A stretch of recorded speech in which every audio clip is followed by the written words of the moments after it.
don't think that I am against you when I laugh at crazy things that you say. Hi guys, welcome again to Smarter Than That, where we explain scientific concepts in an easy and experimental way. So we all know today that our world is round, well, spherical, or well, almost spherical. It's a little squished.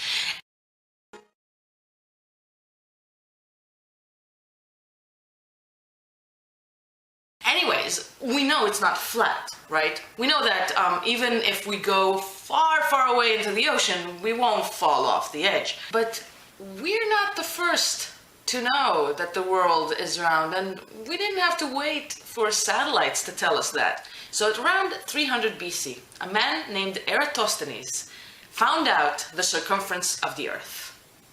How did he do that back then, without satellites, without anything really to look up from above and see that the fact that we see the horizon as flat is misleading? Today we know that already from satellite images and images from the Moon and Mars and Voyager all the way across the solar system.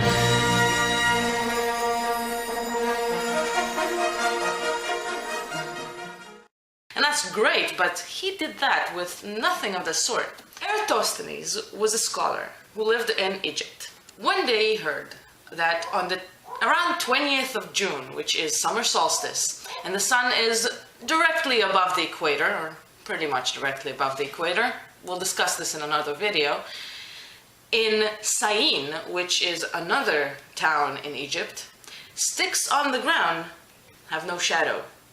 Now he heard that, but it sounded really weird because where he lived in Alexandria, sticks on the ground in the same day at the same time did have a shadow.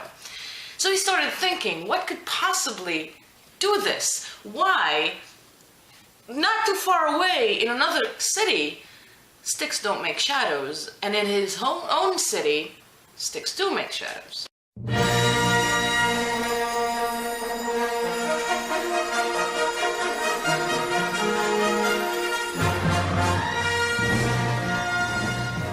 Thinking the only way this could happen is if the Earth was not flat but round, and at some point a stick makes a shadow and at the other point it doesn't, and it all has to do with the way the sun sheds light on the Earth.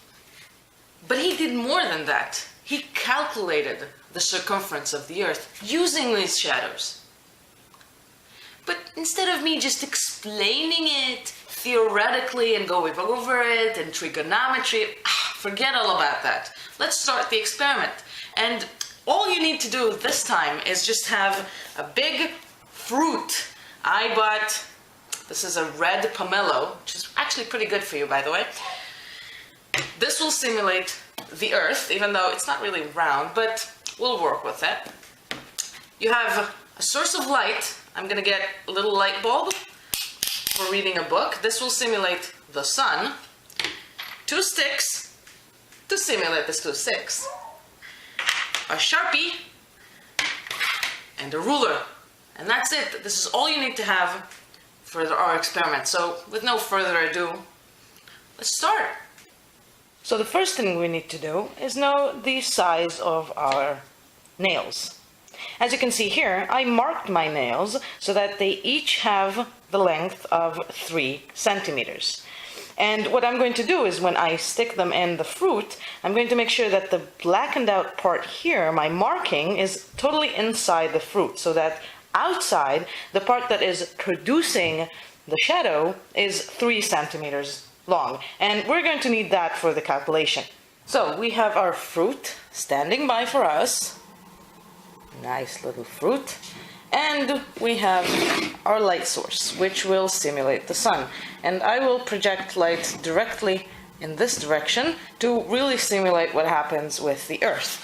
So we're going to turn the light on. There we go. Now we have simulation of the Earth and the sun. And we take our 2 nails right here. And as you can see, they're both marked. And I'm going to stick them in. Now, I'm going to try and have the first one with no shadow on it. So, as you can see, I have my first nail stuck inside. Now, I'm going to move just a little bit the fruit to make sure that my first nail barely has any shadow. So this is right here. We have a very, very small shadow. It's really on top, and it's only created because the nail has a little round head. So my first nail has no shadow. This is simulating what happened in Syene. Now let's see what happened in Alexandria with my other nail. As you can see, it's marked. And now I'm going to go directly on top of it and put that in. There we go. So as you can see, we have one nail with no shadow and one nail with shadow. And this is created because the fruit is round.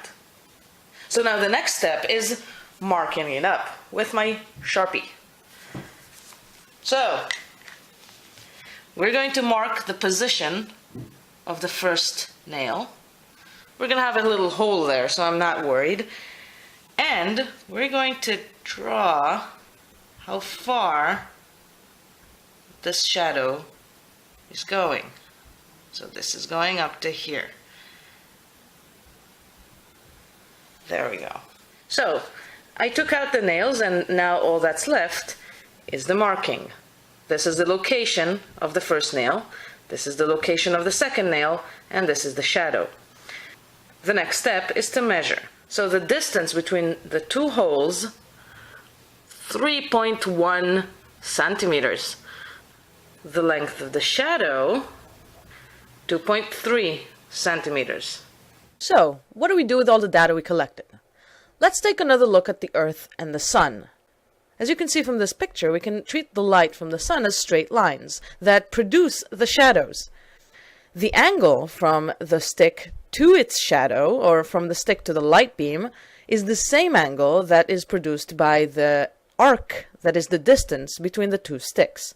If we can find out this angle, we can produce the circumference of the circle, or for that matter, of the Earth. All you need to do is just remember a little bit of your high school geometry. Now, a circle is 360 degrees. If we found that our angle is 37.48 degrees, then by finding its relative fraction out of the entire circle, we can multiply it and get the entire circumference. Remember, we have the distance between the two sticks, so we do have the arc length, and it really is that easy. So we found the circumference of a red pomelo, but Eratosthenes found the circumference of the entire Earth. So apparently my red pomelo had a much bigger circumference before I peeled it than after.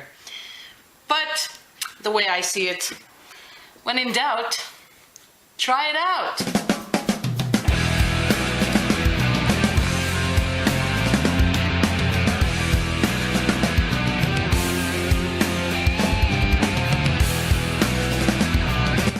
A name man, that's nice.